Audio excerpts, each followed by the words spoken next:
Hello, fellow Creative Control listeners. My name is Mac Cameron. I live in Toronto, and I have been listening to Creative Control with Vish Khanna since episode 119. That featured all 5 members of one of my favorite bands, Constantines.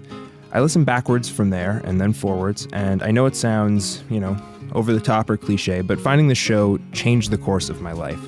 It inspired me to pursue a career in radio and to do what I can to support the arts in my community and across the country. So I give to Creative Control because I feel like I owe the show and Vish for helping me figure out what the hell to do with my life. Beyond that, I give to Creative Control because I think independent media, especially insightful, entertaining, thoughtful, and thorough independent media, is something that is worth paying for. What I appreciate about Creative Control is Vish's ability to treat Canadian artists, or any artist for that matter, with the seriousness and appreciation he would any other artist. His excellent rapport with people like Steve Albini and the members of Fugazi and Stephen Malcolmus and others have earned him international appreciation. However, it's his trove of interviews with what I consider to be the most exciting generation of Canadian musicians, conducted out of genuine passion and interest, that makes this show so special. I think it is an archive of some really exciting music that is way, way underreported on and appreciated. That's why I contribute to Creative Control with Vish Khanna, and I hope you will do the same. To make your flexible monthly donation to Creative Control, please visit patreon.com/Creative Control today. I'm Vish's wife, and I will love him no matter what you do. And now he has me on the record saying that.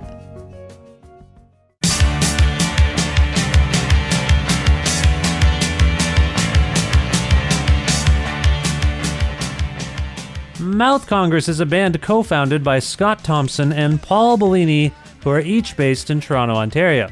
Thompson is a full-fledged performing member of the Kids in the Hall comedy troupe, and he often wrote sketches for the Kids in the Hall with Bellini, a talented comedian in his own right, who is perhaps best known for his role as a man wearing just a towel on episodes of the Kids in the Hall's TV show. In the mid-1980s, Thompson and Bellini also co-founded a lo-fi punk band called Mouth Congress that broke up in 1992, but are now the subjects of a hilarious and raw new eponymous film based on a 2016 reunion show they played at the Rivoli Club in Toronto. Mouth Congress, the movie, has its world premiere at the Kingston Canadian Film Festival at the Baby Grand Theatre in Kingston, Ontario, on Saturday, March 14th. And so, Scott and Paul spoke with me about the film's unique docu-comedy structure, what punk rock and homosexuality in Toronto in the 1980s was like, why Johnny Rotten loves Buddy Cole, their forthcoming first-ever records on captured tracks, how preparation for the Kids in the Hall's new Amazon series are going, and much more. A part of the Entertainment One network with the support of listeners like you who subscribe to this podcast and spread the word about it and make flexible monthly donations at patreon.com/Creative Control, plus in-kind support from Pizza Trocadero, The Bookshelf, and Planet Bean Coffee in Guelph, and Granddad's Donuts in Hamilton. This is the 531st episode of Creative Control, featuring the extremely funny and smart Scott Thompson and Paul Bellini of Mouth Congress and the Kids in the Hall, with your host, me, Vish Khanna. Making love to my double, it's so cool, having stubble. Who's gonna be a man? I'm gonna be a man. Who's gonna be a man? Hi, Paul. How's it going? I'm fine. How are you? I'm well. I want to make sure you're okay. The last I heard about you, Paul, you weren't doing so well health-wise. How's your health? Well, I went in for hernia surgery on October 25th, and the surgery went fine. But on the second night in hospital, I ate a Swedish meatball, and I guess under the anesthetic, I vomited while unconscious and aspirated, which is what happened to like John Bonham. Oh, my God. So I was really lucky that a nurse caught it right away, and it was code blue and all that, and they had to resuscitate me. And yes, I did see the light. And then I woke up 2 days later in ICU, surrounded by all of my family and friends. It was the most strange experience. And it was kind of delightful in a way, not to come so close to dying, but to see how much love you have in your life. And sometimes it takes a crisis to actually open your eyes to something like that, you know? Yeah, we all take ourselves and each other for granted a lot of the time. I'm so happy to hear you're okay, and that's a really terrible story in a lot of ways. You say you saw the light. Are you serious? Well, I think it must happen when people are resuscitated. Was in it was a blinding white light, and it appeared that I was in some kind of a white marble surgical theater with cherubs flying around. I mean, it was the strangest thing. You have no idea. Yeah, no, I don't, and I don't want to know. I don't want to know any more about it for myself, but you're well now, is what you're saying. Yeah, I'm fully recuperated. But one of the cherubs had to die. Yeah, it was a trade-off. They're like, you can go back, but one of these gorgeous cherubs has to go. So Paul chose that. Killed it. It's a trade-off. You know, it's funny. Killed it, roasted it right there. It's funny. Suckling cherub. Suckling cherub. It's unbelievable. All right, well, Paul, it's nice to speak with you. That would be a good new song for us. That Suckling would cherub. be, yeah. I figured we might write a song together by the end of this interview, just the way you two work. I figured that might happen. Yeah. No, it's nice. It's nice, Paul. I don't think we've ever really spoken. I think we're Facebook friends and all that kind of thing. It's very nice to speak with you. Oh, thank you. Thanks. Yeah. Nice to speak to you. Yeah.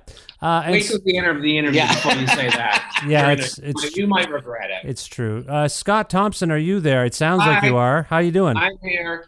Yeah. Welcome back to the show. How you doing? I'm good. I spent all of 2019 alive, fully alive.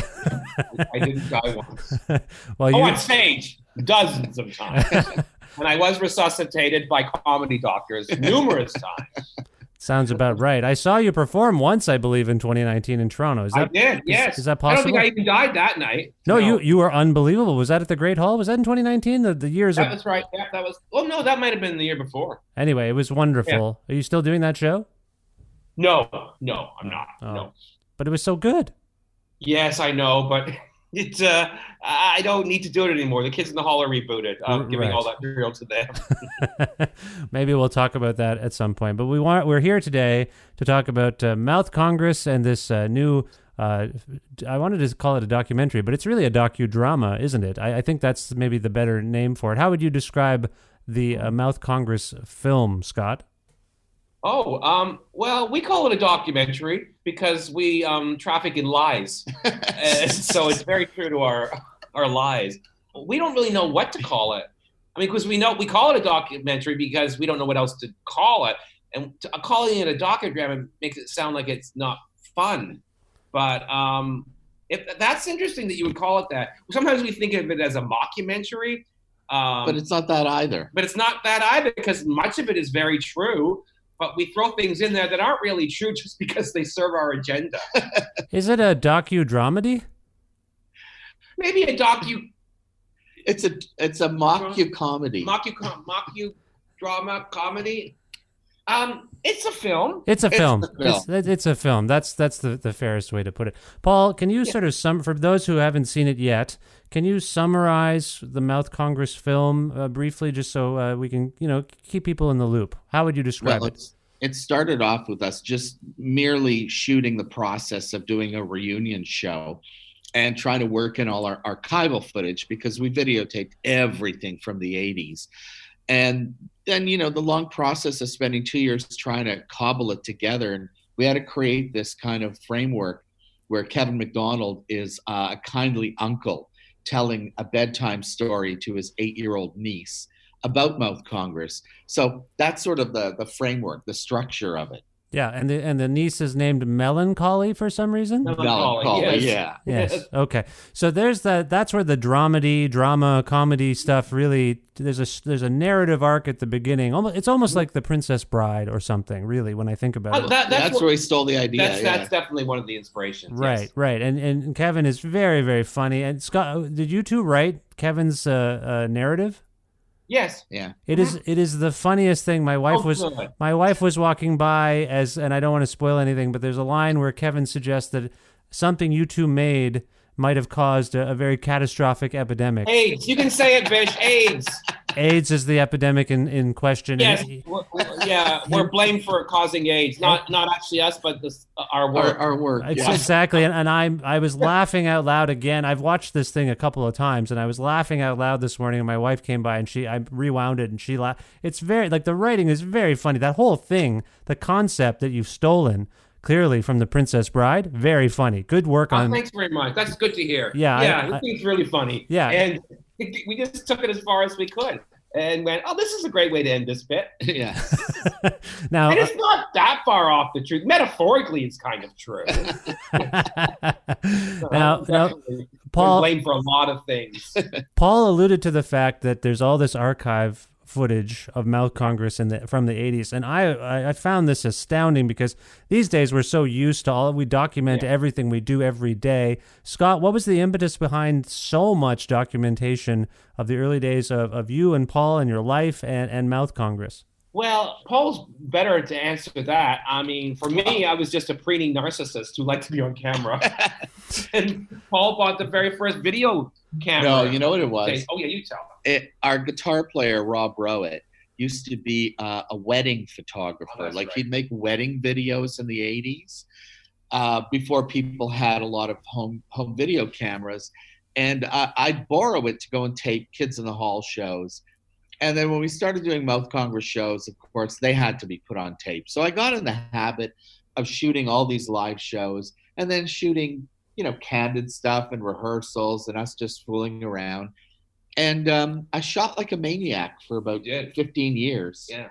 So we have a lot of tape. So there's even more than we've seen in this film, I assume. There's lots on the cutting room floor. God, yeah. Oh yeah, we had to sacrifice a lot of good footage because we did not want to make a long film. No. It was important for us that the pace of the film worked all the way through. And at one point, we had to cut one of our favorite songs because it slowed down the ending. Oh. We had like a 3-hour version at the beginning, practically. Even us, we found it hard to say. And we had like interviews with the band and all that. But then we realized this doesn't really work because no one's heard of the band. They don't know who any of these people are. Yeah, or songs or anything. So it's not interesting. It's too bad. I think some of the songs are really wonderful. They remind me of things like every once in a while I think of the bands I really love, like Big Black and the Jesus Lizard, like really underground, subversive American sort of punk rock. I feel like that's in there somehow, and yet you seem to be having a lark. Are you a fan of any of those bands, or is there a particular band that influenced? You've never heard any of them? I'm very ignorant about music. Paul is much more knowledgeable than I am. Paul, are you a fan of sort of American underground post-punk or Canadian underground post-punk? I was more interested in the British punk, I have to be honest. I love bands like Wire. Right. And they were a huge influence on some of the bands I'm talking about, so that makes sense. Yeah. To me, that was, but I also love that whole No New York thing that happened. What was it? Mars, DNA, James Chance, those sort of things. Yeah, that was great. Like I loved punk rock when it first came out. When it first happened, I was really into it. It just felt like a great place to put all my, anger, yeah, and energy and physicality and all that. And like I was obsessed with the Sex Pistols. That was what I was obsessed with back then when I was a kid. I've had a few conversations with Kids in the Hall about this. Bruce and Kevin come to mind. Scott, do you feel like the Kids in the Hall were basically a punk band? Yes, I do. Right. Yeah, absolutely. Yeah. We still think of ourselves as we are a punk band. Yes. And we still like to upset people, and we still like to turn over apple carts and go against the norm. And we're still like that. It's hard to believe. Yeah. In our 60s. Shut up. Just turn. So for those of us who know any Kids in the Hall lore, Paul and Scott, you two, Paul, you and Scott tend to collaborate and write together, right? Yes, we're the homos. Yeah. Right. And for how long? How long has this relationship been going on in terms of? We've been homos forever. Yeah. We've been collaborating since we were like 78. Yeah, 79. Since you were 79 years old, is that what you? Yeah, 79. When we first started university at 79, it really started at York University when we met, and it was the first stuff we collab. It all began with Paul being the editor of the newspaper. Yeah, and that's when I first started writing, and then we had and then Brian Hiltz worked on it as well, and I think Tom worked on it. Yeah. And then we just started making stuff. Like we found a group of friends that like to make things. And most, from the film department and from theater. And so we just started making stuff from day one. So you get together for theatrical reasons, I think comedy reasons. Was Mouth Congress something of a lark? Was it something that you just did for fun to just enter another realm? Or how serious was this band? Well, it started as a basement project where we just had a drum machine and a tape recorder. And after about a year, we talked about it so much that Bruce McCullough got sad for us and invited us to do a live show. And all of a sudden, we had an opportunity to take the basement project and put it on stage. So that kind of transformed it in a way. And what are the odds that someone would have videotape of their very first shows? I mean, you have all of this in this film. Yeah, we did. It's really astounding that what you've done here, Paul, if I might say. It sounds like you were the person making sure that was taking place. We were such egomaniacs. Yeah. We had to see ourselves on stage. And we would watch those tapes over and over again with the greatest pleasure. Yeah. So what and do every time we did a show, we'd go home, we'd smoke a joint, we'd watch it. And go, wow, look how good we are. Look at us. No one else thought that. It really was a great outlet. Like, I mean, it just in those days, all we did was make stuff. Like, I was either making comedy with the Kids in the Hall or comedy with Mouth Congress. Yeah. And I don't think either of us had any we didn't really have any skills. We didn't play instruments. We weren't even like big rock guys, but it just felt right. It just felt right. And it was fun. It was just fun. And also for us, I think as two gay guys in the era that we grew up in, it was a great place to put all of our sexual energy that we couldn't really explore because we came out into basically a war. Yeah. So yeah. I always say that Mouth Congress and Kids in the Hall saved my life. Well, that's nice to hear, and I can see that, actually. Scott, you mentioned a real affinity for punk. I think of punk as being this interesting mix of musical and artistic proficiency with like a real, I don't know, irreverence about convention. Is there any part of Mouth Congress that is sort of making fun of music generally? Do you feel that about this band? All of it. All of it. All of it's making fun of music. So what is it about music that you're sort of trying to hide, like the absurdity of music? What are you making fun of per se? Us making it, I think. Oh, it's really making fun of yourselves in a sense. Yeah, in a way. Like the fact that it was like two guys fronting a rock band. It's ludicrous. And two gay guys in those days, that was literally unheard of. You just never, ever saw stuff like that. Well, there was Frankie Goes to Hollywood, but he didn't wasn't even sound like us. And he wasn't even really. Was he openly gay at the beginning? I think so. So Paul, I was thinking of like Wayne County, who became Jane County. Yeah. That was a big one. It just was I don't know. It seemed like something we weren't supposed to be doing. Like this isn't a playground for gay boys.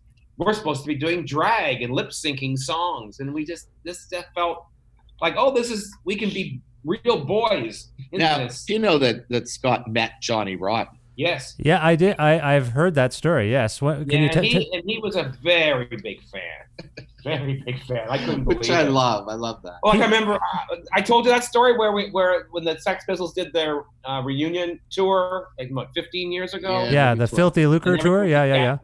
It was in LA, and everybody was gathered to come backstage, and there were a lot of celebrities.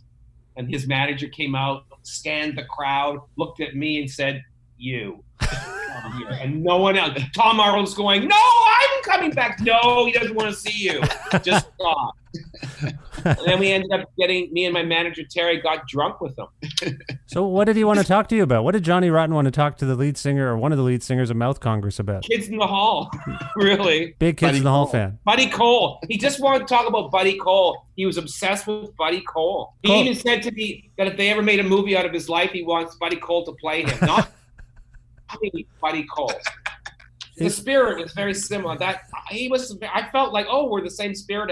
I'm his spirit animal. He's my spirit animal. That's interesting. Now that I think about it, Buddy Cole seemed to be maybe, at least even subconsciously, influenced by Johnny Rotten. Is that fair?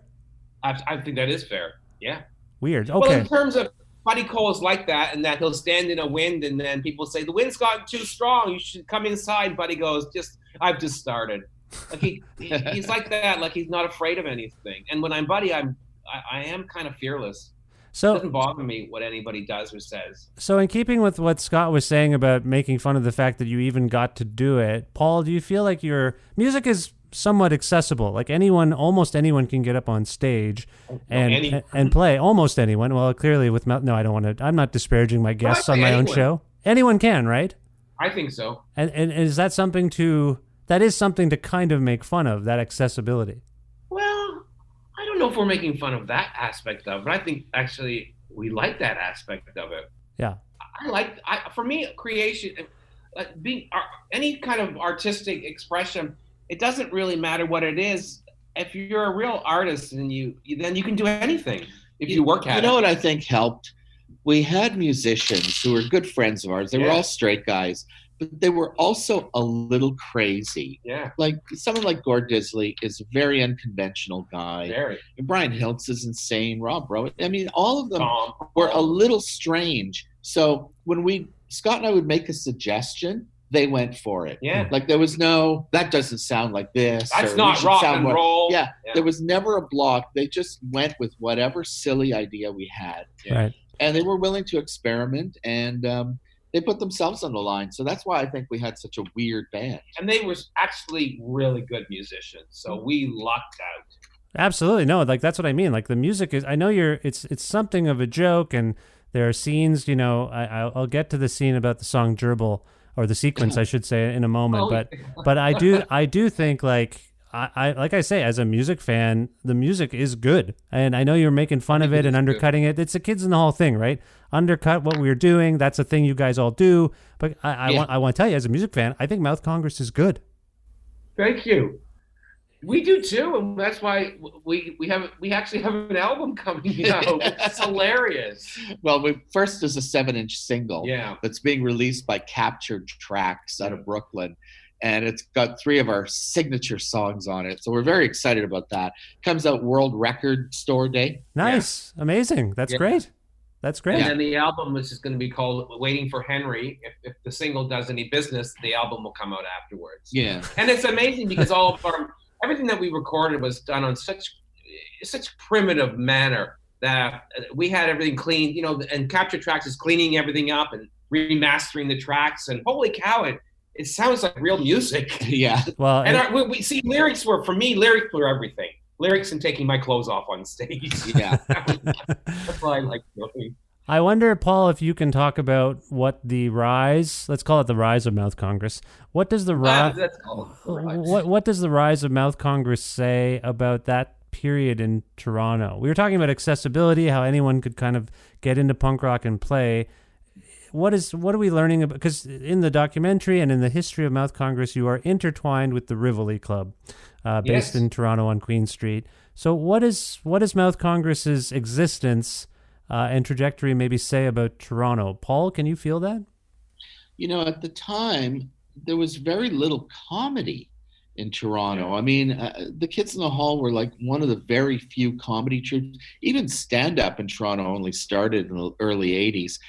So we're talking about a kind of an untested field where there was mostly just a lot of art students from Ontario College of Art and places like that who are doing kind of interesting things. I mean, there was like the General Idea, Rough Trade. So you had this sort of everything that was coming out of Toronto was a little unusual, Mm-hmm. So we kind of fit right in. And because as a band, we were always insistent on being funny and putting on a show. Yeah. It became very much of a comedy thing.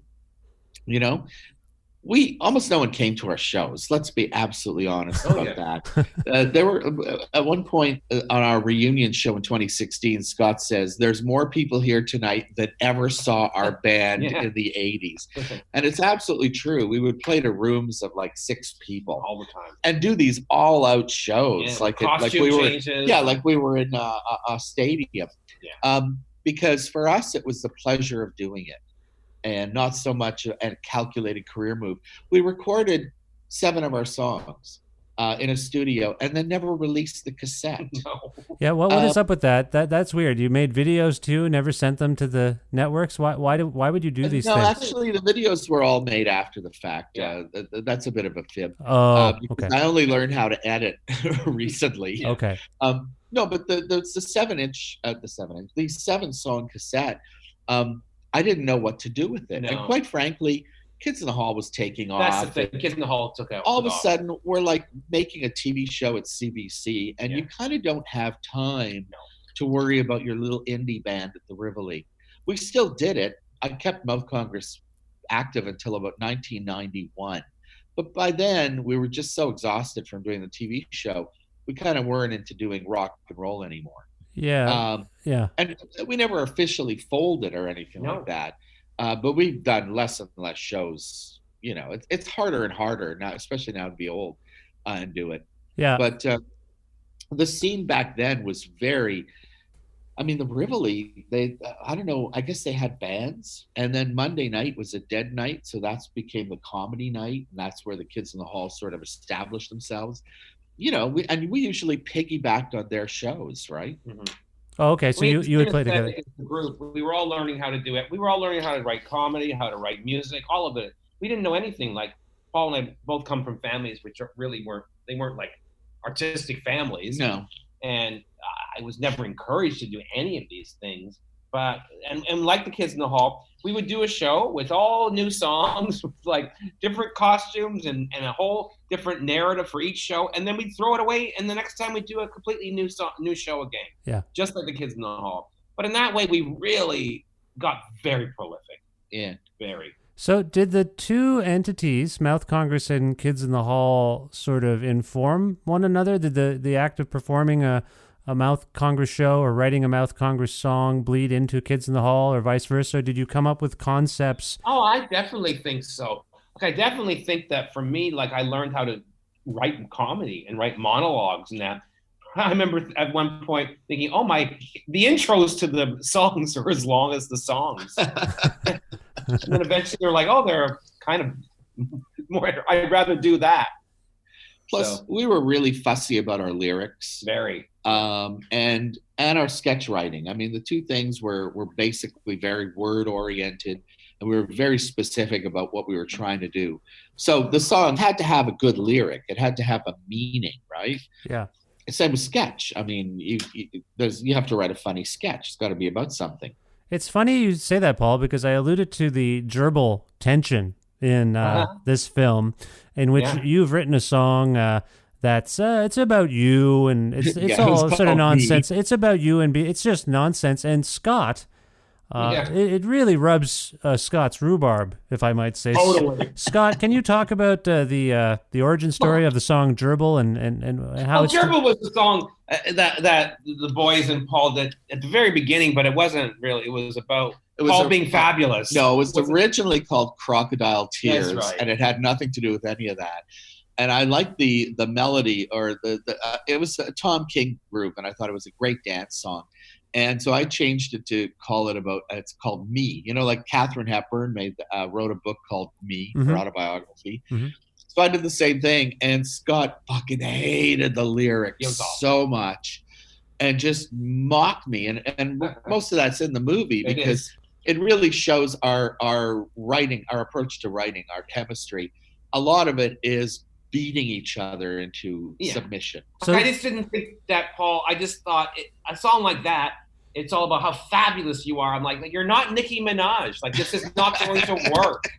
You have to move a little. You're just not so. And then, so there's a part of the spine of the film is finding the true lyrics, which is about a gerbil being gerbiled, and from his point of view. From their point of view. I guess we wanted to write a really gay song about something that no one else has ever talked about before. Yeah. In music, anyway. I don't know if there's any gerbil songs out there. I don't even know if gerbling, probably gerbling happened once. Yeah, if ever. If ever. Yeah, it's not a real I don't think that's a real thing. It always obsessed us. So and I thought this is a really funny, no one's ever written a song about gerbling from the point of view of a gerbil. Proud to be a sacrificial gerbil. So in terms of a lyrical metaphor, you turned a song, Scott, you turned a song that Paul wrote about himself into a song about him being a gerbil that gerbils. Yes. What does that say about your relationship? It doesn't sound healthy on some Well, I level. wanted Paul to write about something that he was closer to, and an animal that he was closer to. Like I think the first iteration of the song, he was like a panther. I'm like, you're not a panther. Yeah. You're a gerbil. What is your spirit animal? Yeah, it's a gerbil. That was the discussion. Like, what's your spirit animal? And then gerbil came out, and then the song just kind of wrote itself. Yeah. Are you okay with this, Paul? Oh, Yeah, of course. Why wouldn't I be? I don't know. I just if I wrote a memoir and someone said, "Can you turn this whole thing into you being a gerbil that gerbils?" I'd be a little offended. That's all I'm saying. Oh. I don't think you can be if you're a comedian. That's right. You have to embrace it. So, Scott, you described this sequence as a spine of the film. Paul? Is this a typical dynamic between you two, where like, is one of you the good cop, bad cop? Are you both sort of going after each other's material to refine it together, or is it one-sided on some level? Well, I think in order to be truly good, you have to test yourself and your partner. And sometimes you really have to push out ideas that aren't working. And the only way to do that is to be a little bit mean. And I think that's entirely fair when it comes to the creative process. Yeah. It goes beyond any personal interaction. And it's all about the finished product. And we wanted to write a great song. We wanted to write a song that was really different, that served that music and was fun for people and fun to produce on stage. And I think we got there. Yeah. And it took a lot of humiliation and anger and pouting, none of which I regret, and all of which I think goes into the song. And then, of course, it meant that I had to cut one of my songs that I really wanted to play. Sadly. But it was worth it for this film. Now, Scott, which song got cut? I'm curious. Be My Whole. Right. Yeah. A love song. A country and western love song about... about holes. You can figure it out. Yeah, so you've got the gerbil in the hole, and then you just cut one whole song for another. 30 songs. Yeah. Yeah. Okay. Yeah. So what we've been talking about this film. I'm in the media. I was sent a preview link to this film. Where can people see this film? What is the future of the Mouth Congress film, Paul? Okay, well, we're showing it at the Kingston Canadian Film Festival next Saturday, March 14th, at I think 9 p.m., which is a choice spot in the festival. And it's great because Scott and I will be there, and Kevin McDonald will also be there. He's there for an unrelated thing. He's doing a workshop. Yeah. But it's perfect because we're the three guys that are basically the gist of the movie. And also, it's going to be screened at the TIFF Bell Lightbox on June 4th. In Toronto. Have you viewed this film with an audience at any point? Have you screened it with anyone? No. Never. No, I can't imagine. Like, I'm terrified. Yeah, I really am. Yeah. Right. Now you have. We're going to go, what the hell is this? You did write and direct this film. I mean, your names are on there. Yeah, we know. It's pretty risky, guys. I'm just saying it's a risky endeavor that you've embarked on. It is. In what way? I'm just curious why you think it's risky. Well, your names are known, and now they're attached to this film. And, I think it's great. I enjoyed it. It's very experimental. It's very arty. Yes. I learned a lot. There's a lot of tension. I mean, just you two trying to hang up some kind of giant piece of billboard or whatever it was. That's the best. That's the funniest. It's just a long sequence of you just preparing for this thing, and I wonder what people are going to think, that you're really showing people everything that you do, soup to nuts. I know. And our stuff is certainly not ready for like 2020. Right. We didn't hide anything. We're going, do we really show them this? Like, yeah, let's do it. Why not make an impact? And the beautiful thing is, all this stuff for us now, it's weird. It's all coming together. The Kids in the Hall have been rebooted. Yeah. The Mouth Congress is happy. I'm like going, oh my God, this is hilarious at our age to have this kind of a boost. It's weird. Yeah, I think they're going to notice it. I look at it this way. I think if it's a flop, it doesn't matter. Doesn't matter. Right. If it's a hit, great. If it's a scandal, even better. Mm-hmm. That seems to be like the mandate of Mouth Congress in general. Yeah. Who cares? Let's just pretend that we had scandals. We never really did, but if we have one now, that would be great. Can I just do a little spoiler and tell me? Yeah. Forgive me if I'm wrong, but for those listening who haven't seen the film yet, you end up seeing Scott's penis. Is that fair to say? You do. And be deployed with the butt of a machine gun. Yes. So there's a lot to see and experience with the Mouth Congress film, is all I'm saying. Like, we looked at stuff like that and went, do we put it in? Yeah, why not? Well, I think with a penis, you do put it in. That's just the way it works. That's what they're there for. Okay. So if people... You don't see mine. No, but we see other things. There's some other things that are pretty risque. So you mentioned the Captured Tracks releases there, Paul. Where can people go to learn more about that stuff, listening to Mouth Congress? Can you tell us? Well, I'm assuming the Captured Tracks website would have some kind of information, because it's a World Record Store release thing. That won't happen till April 18th. Okay. And I guess it's kind of hard to promote it in advance because we're waiting for press release or something. I'm not sure. Right. But, it's a limited edition 7-inch on colored vinyl. It's a beautiful, we really worked hard on the packaging. Yeah, beautiful. And I think it's a really beautiful item. It's only available on vinyl. So none of these songs will come out on CD or any other form.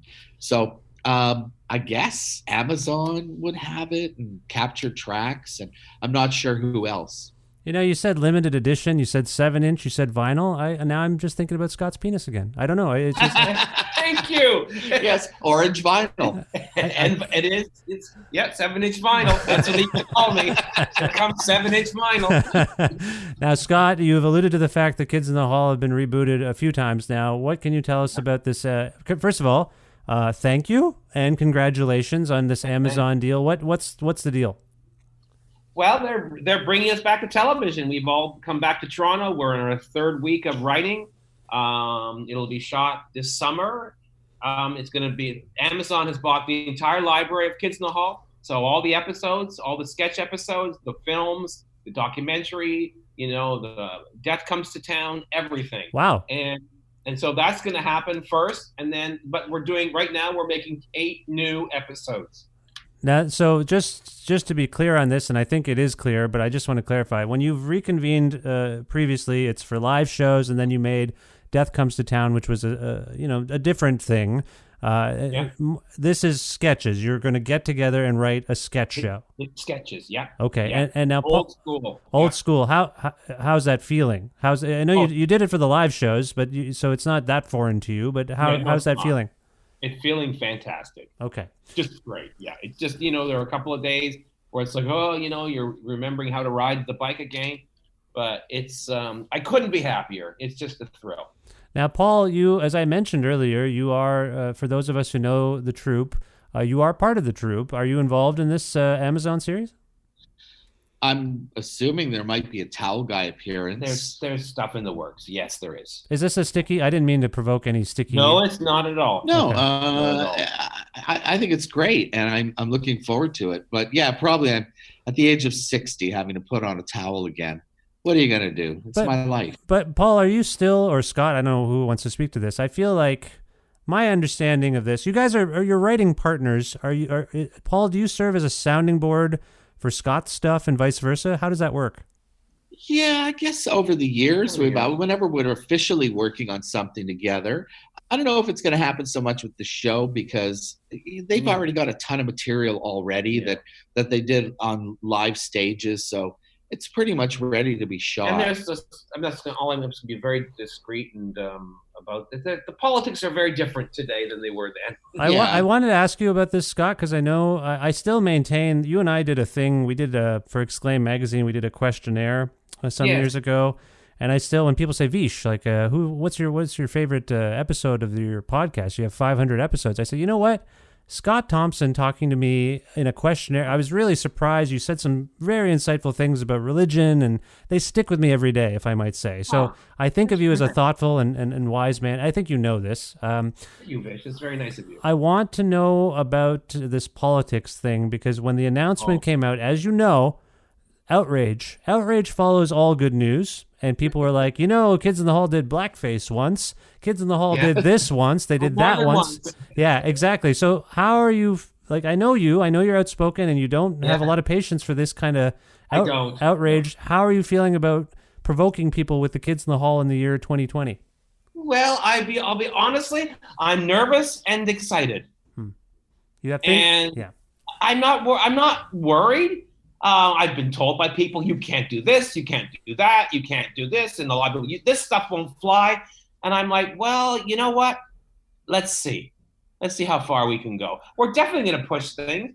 And, you know, even when you use the term blackface, I find that interesting because, first of all, that's not how we thought of any playing characters that weren't our race. Mm-hmm. I'm just a person that thinks that everybody's the same, and human beings, there aren't that many barriers for people to understand each other.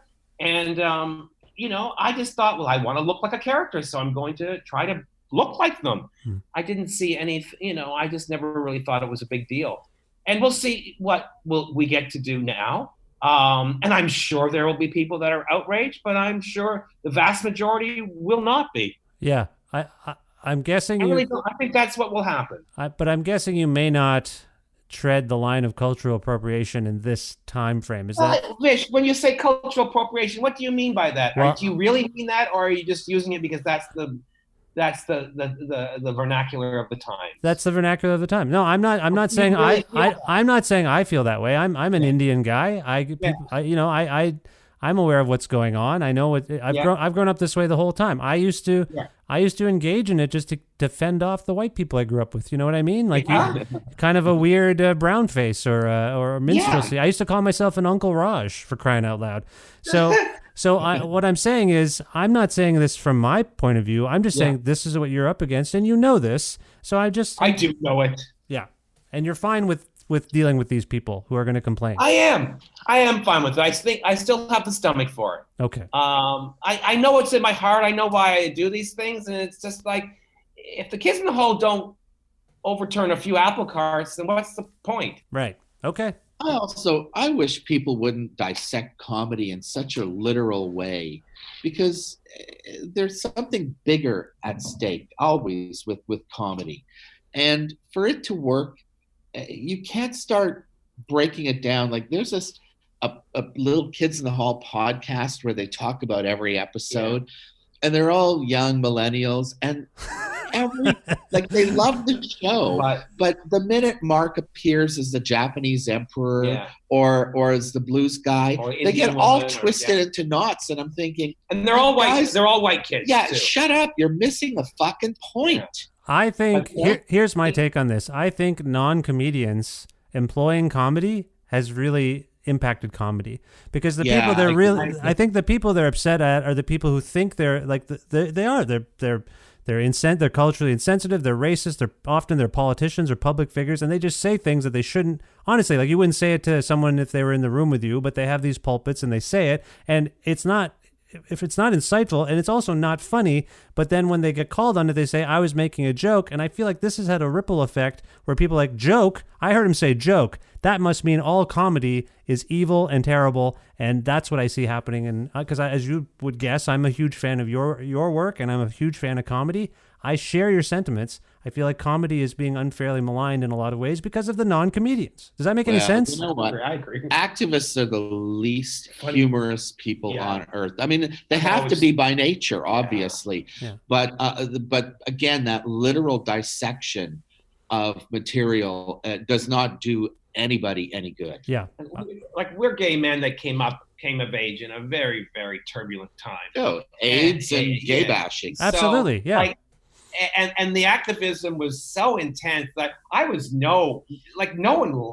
I was an enemy of a lot of those people. They hate me. They hate Paul. But we also did activism our way, which is to do gay comedy in the early 90s when it wasn't available anywhere else. Yeah. And I just think being true to yourself is the ultimate activism. Yeah. I agree. And I hear it in all your work, and I see it in all your work, and I want to thank you for your work and for taking the stands you've taken, if that makes any sense.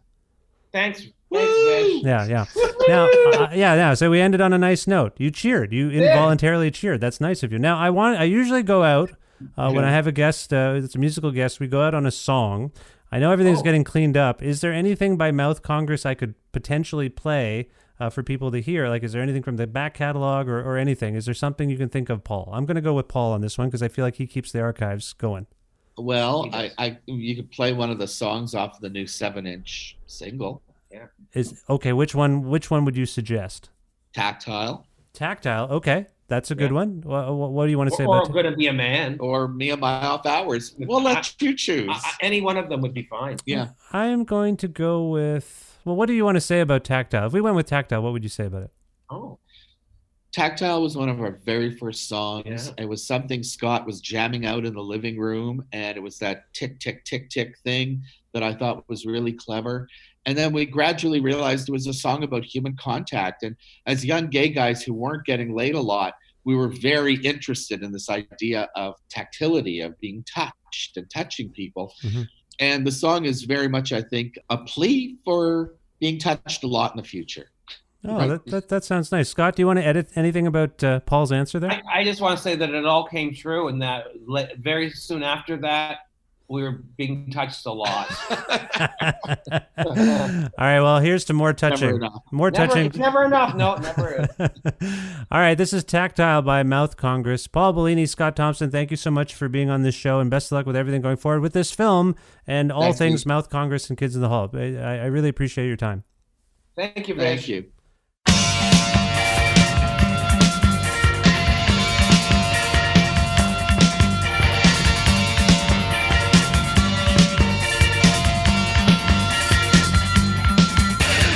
Sitting in the street being Oscar Wilde. I was always an effeminate child, running from the boys, the ones who were wild. They don't know when to go, not to mention surface tension. Sitting in the street writing poetry, dirty verse about you and me. I don't need a lobotomy. They don't know when to go, not to mention surface tension. Tick tick tick tick tick tick tick tick tick tick tick tick tick tick tick tick tactile. Touch me. Tick tick tick tick tick tick tick tick tick tick tick tick tick tick tick tick tactile. Touch me. In the tree of Jane Silvery, I like her and she likes me. Touching things and we are free. She don't know where to go, not to mention surface tension. Tick tick tick tick tick tick tick tick tick tick tick tick tick tick tick tick tactile. Touch me. Tick tick tick tick tick tick tick tick tick tick tick tick tick tick tick tick tactile. Touché.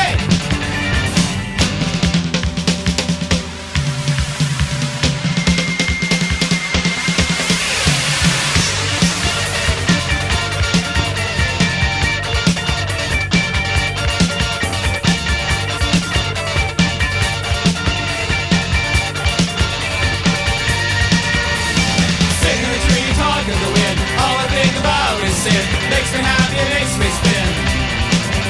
They don't know where to go, not to mention surface tension. Tick tick tick tick tick tick tick tick tick tick tick tick tick tick tick tick tactile. Touch me. Tick tick tick tick tick tick tick tick tick tick tick tick tick tick tick tick tactile. Touch me.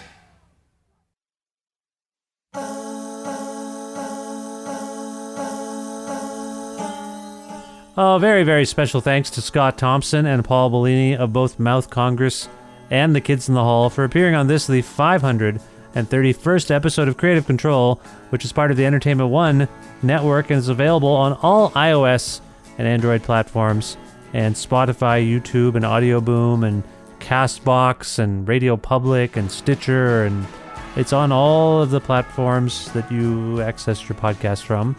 If you can't find an episode of the show that you've heard about, and you just can't find it on any of those things for some reason, or if you want to learn more about me and sign up for my semi-regularly scheduled newsletter, please visit my website, vishkhanna.com. You can like Creative Control on Facebook and follow the show on Twitter at vishcreative, or follow me directly at vishkhanna. Also, please visit patreon.com/creative control to make a flexible monthly donation to keep this podcast going. Again, there is a $6 tier now. $6 or more, in fact, gets you exclusive access to content that I'm not otherwise presenting on the show. So go to patreon.com/creative control to learn more about that. Thanks as always to Pizza Trocadero, The Bookshelf, and Planet Bean Coffee and Granddad's Donuts for their in-kind support for the show. Thank you to my friend Jim Guthrie. You can learn more about Jim at jimguthrie.org and hear all of his music. And finally, thank you for listening to this episode and subscribing to the podcast and telling your friends to do the same. It all means a lot. I will talk to you very soon. Bye for now.